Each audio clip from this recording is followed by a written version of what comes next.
abantu omanyi time heals abamu bayinza okwogera oli n'ayogera omu bw'osalawo oba n'osirika n'ogamba I'll respect this kino nno nkizzayo nga bwe tubadde n'eri Mukama so abantu bw'osalawo ku makya n'oyawukana n'omwami oba omwami n'oyawukana n'omukyala si mwe abasoose people break up abantu having differences naye picture esinga wano naddala nga waliwo abaana kiba kirungi nnyo abaana bano ne mubawa space oba olumu obudde buno bwe mwewadde mugenda ne mulaba nga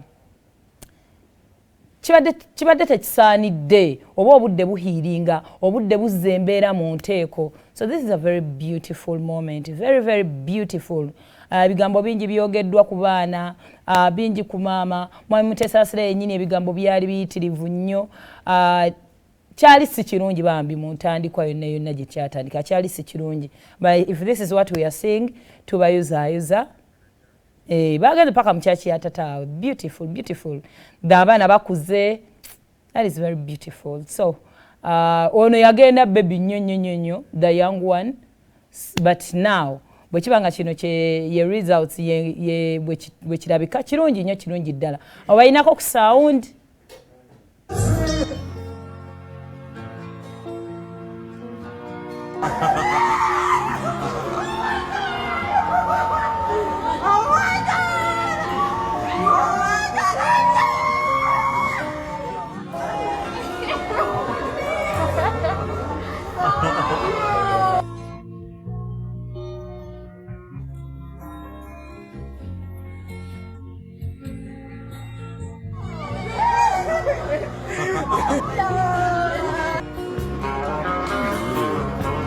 Where you are? Abaweereza ba Mukama.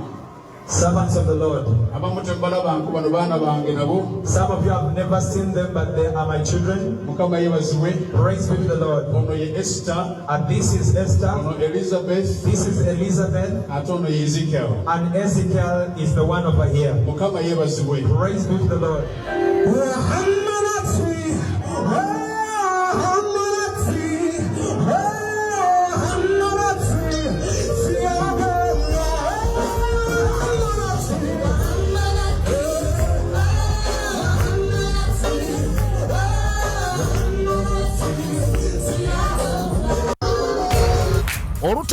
Olutambula mu ba celebrities. What's up? Na comeback seeding. Tokwata ku remote yo. Sigala ku BBS Telefina.